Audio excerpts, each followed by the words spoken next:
Uma das melhores premissas no suspense em 2024 chegou e com ela a atuação impecável de um craque de Hollywood. Mas será que Herege entrega mais do que apenas uma ideia promissora e uma boa atuação? É isso que a gente vai descobrir na crítica de hoje.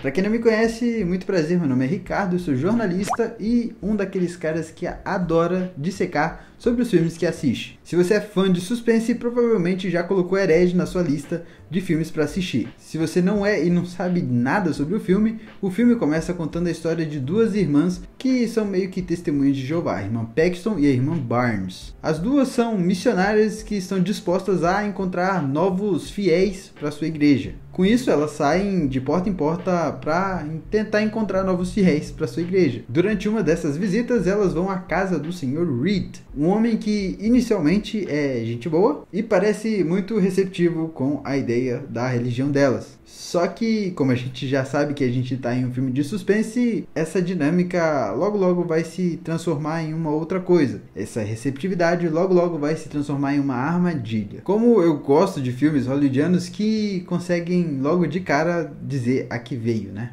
E aí eles trazem um cenário simples, né? Duas jovens em situações bem complicadas, um homem bem misterioso e uma casa que logo vai se transformar em um labirinto em que as vítimas precisarão sair dali. Mas o que será que faz Herege se destacar ou mesmo tropeçar nesse gênero que é tão competitivo? Vamos começar falando das personagens principais, porque aqui é onde o filme realmente brilha. Logo na primeira cena a gente vê as duas missionárias, a Barnes e a Paxton, conversando sobre algo mais cotidiano ou do dia a dia delas. A dinâmica já mostra uma coisa bem diferente entre as personalidades dessas duas personagens. A Barnes é muito mais pé no chão e pragmática, enquanto a Paxton parece ser bem mais exploradora e curiosa. Esse contraste não é só importante para o desenrolar da trama, mas também para a dinâmica entre a Paxton e também o Sr. Reed, que a gente vai ver no final do filme. Até porque é com ela que o Sr. Reed decide jogar mais, né? A curiosidade quase ingênua da Paxton, que parece ser a principal fraqueza e o motivo pelo qual o Sr. Reed escolheu jogar mais com ela, é no fim exatamente o oposto disso, se tornando a maior força que essa personagem poderia ter ali naquele momento. E como a gente está falando do Sr. Reed, o cara interpretado pelo Hugh Grant,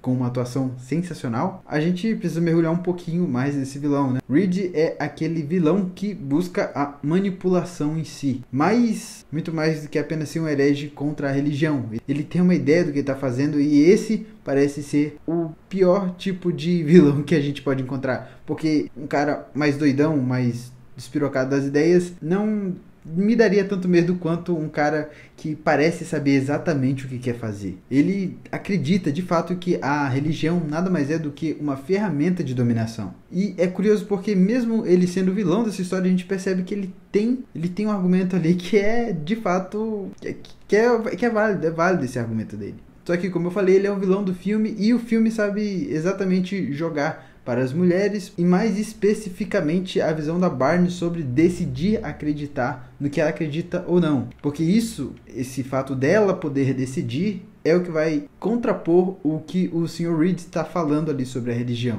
Mas agora a gente precisa dar uma pausa nos personagens e entender o porquê que algumas coisas não funcionam tão bem, principalmente o roteiro desse filme aqui. Herege tem uma premissa incrível, eu diria. Tem personagens muito bem construídos também. O problema é que o roteiro escorrega na parte de desenrolar essa trama que eles criaram. Por exemplo, o Sr. Reed mesmo, que eu acabei de elogiar a criação do personagem. Ele é um cara extremamente inteligente e estrategista, certo? O problema é que ele acaba se tornando um vilão quase que cartunesco. Sabe aquela sensação, sabe aqueles momentos do Scooby-Doo ou, sei lá, de qualquer outro desenho animado em que o vilão esperava o herói contar o seu plano para, sei lá, tentar fazer alguma coisa contra o herói, mas aí no caso a gente sabia que o vilão estava esperando o momento certo de perder? Pois é, a gente tem mais ou menos isso acontecendo aqui.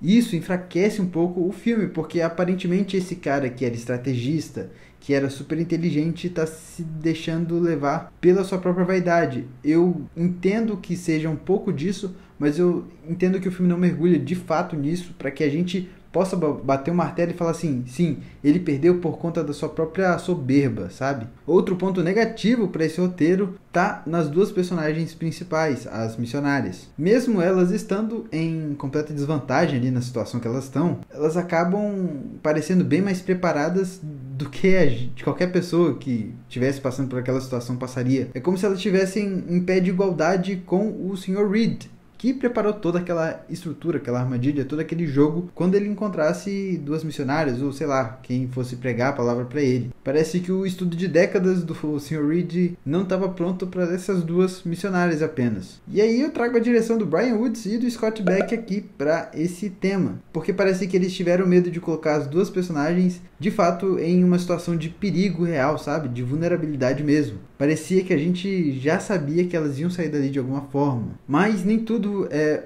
problema, tá? Se tem uma coisa que Herege acerta em cheio, são os aspectos técnicos do filme. A fotografia do Chung Hong Chung é simplesmente um espetáculo à parte. O cara sabe muito bem como usar a iluminação e as sombras da própria casa para criar ainda mais tensão. Ele já mostrou que ele sabia fazer algo parecido em Old Boy, mas principalmente em A Criada, e aqui ele não faz diferente do que entregar uma ótima fotografia. Cada feixe de luz parece ser pensado para ampliar a tensão do que a gente está vendo ali. E o trabalho sonoro? Para um filme de suspense, o trabalho sonoro em si é quase que um personagem à parte. Então ele precisa fazer parte daquela história, precisa ajudar a contar aquela história da melhor forma possível. E aqui, tanto os silêncios quanto os ruídos são colocados pra gente de uma forma que ajude a criar essa tensão, a criar essa atmosfera que a gente está sentindo ali naquela casa. É o tipo de detalhe que faz toda a diferença numa experiência que esse filme tenta passar pra gente. No fim das contas, Herege é um filme que levanta questões bem pertinentes, principalmente quando a gente direciona eles a controle, religião e fé, por exemplo. Mas o problema é que, ao explorar esses temas, o filme acaba expondo mais do que ele consegue lidar. O roteiro acaba tropeçando no desenrolar final desse vilão e no equilíbrio entre as forças entre o vilão e as mocinhas. Por outro lado, a fotografia é de tirar o fôlego, o trabalho sonoro é quase que impecável. E as atuações de todo mundo ali elevam ainda mais o material, porque são só 3 personagens que a gente vai acompanhar por mais de 90% do filme, eu diria. E se a gente está falando de atuação, Hugh Grant ainda merece todo o destaque possível nesse filme. Se tivesse que resumir a minha experiência com Herege, Herege é um filme que vale a pena pela experiência do que pode te proporcionar e do que ele te proporciona quase que 2/3 ou 3/4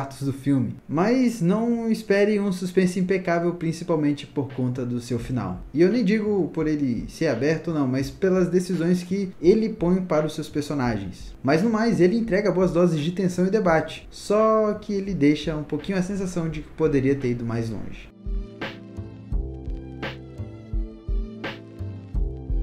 Esse foi o meu comentário sobre Herege, o filme de 2024, um suspense de 2024, que tem uma atuação fantástica do Hugh Grant. Aqui embaixo na descrição eu vou deixar links para você ir nas minhas redes sociais, me seguir caso você queira, e também no Pitacos do Leleco para ler essas ou outras críticas caso te interesse. É isso, eu te espero no próximo vídeo e tchau, tchau!